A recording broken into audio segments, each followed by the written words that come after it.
Let's talk about today about choosing a real estate salesperson and what questions you need to ask.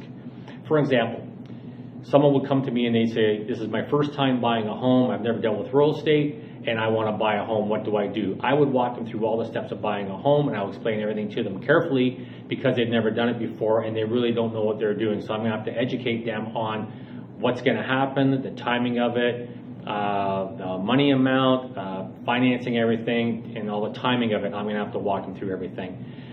So let's say right now that you want to choose a real estate agent, salesperson. Right now, one question would be to ask, you would say to him or her, you would say, how long have you been selling real estate for? Myself, I've been selling for almost 30 years. I have a lot of experience. I've sold a lot of homes, and I do authentically do a good job. Now, if I've been doing it for 30 years, some people may only have their real estate license for a week or for a month. They may not be well rehearsed at all the ins and outs of selling real estate and what needs to be done. So I personally would go with someone who has a lot of experience and does a good job. Another thing would be, what about your company? Is your company brand new? Has your company been around for a long time? RE/MAX has been around for years and years and years. We're worldwide, and we have thousands and thousands of real estate agents and salespeople.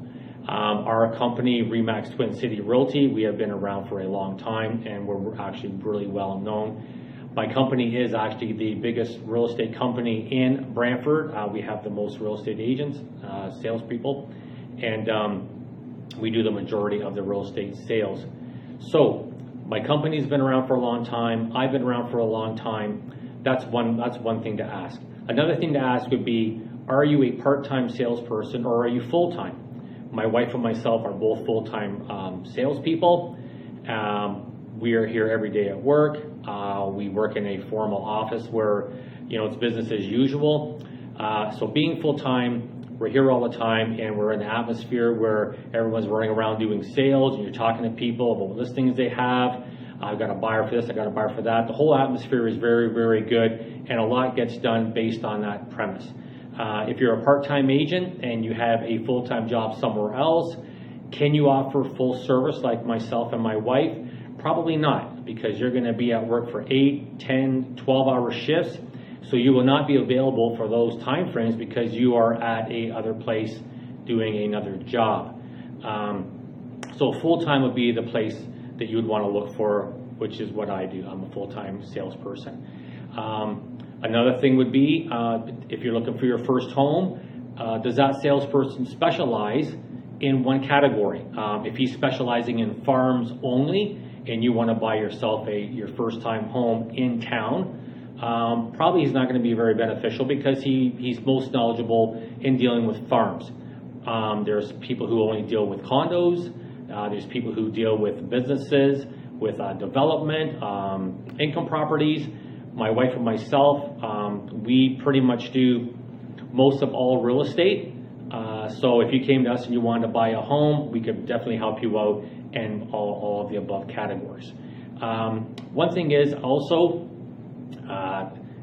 if you see a realtor who's constantly advertising in the paper and you see his name all the time, you see his face all the time, and he does promote himself, here's a realtor who most likely does a lot of real estate business and is very well established and well known, and there's that could be a gauge that you might want to base choosing a realtor on.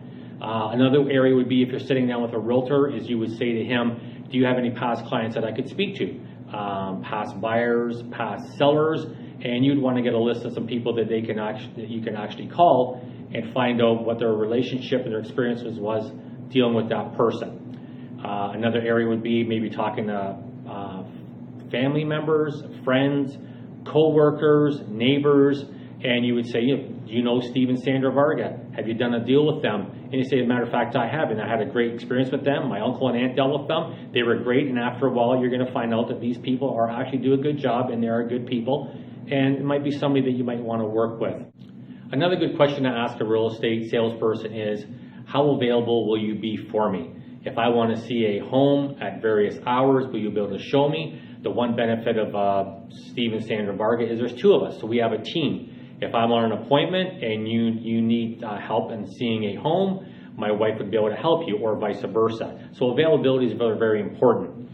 Another thing is, with a real estate salesperson is, are they going to get back to me? If I send them a text or an email, or I call them on the phone or leave a message on the voicemail, are they going to be able to get back to me?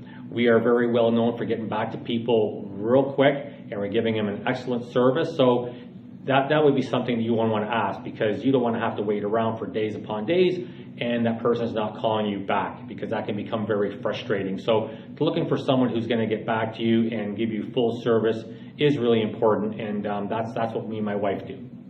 And also, when it comes to doing any kind of offers or any kind of legal dealings, is will you be able to explain everything to me, because I want to be a full understanding of what I'm actually going to be signing, what I'm going to be doing. So my wife and myself, we always explain everything to a buyer or to a seller prior to them signing anything. And I always ask them, do you understand what you're doing? Do you understand what you're signing? And I want to make sure that they're perfectly clear on what they're doing, because it's a big investment. It could be a lifelong investment, and you want to know what you're doing, and you don't want to make mistakes. So you want to make sure that someone's going to be able to explain things to you fully and that you're clear to understand it.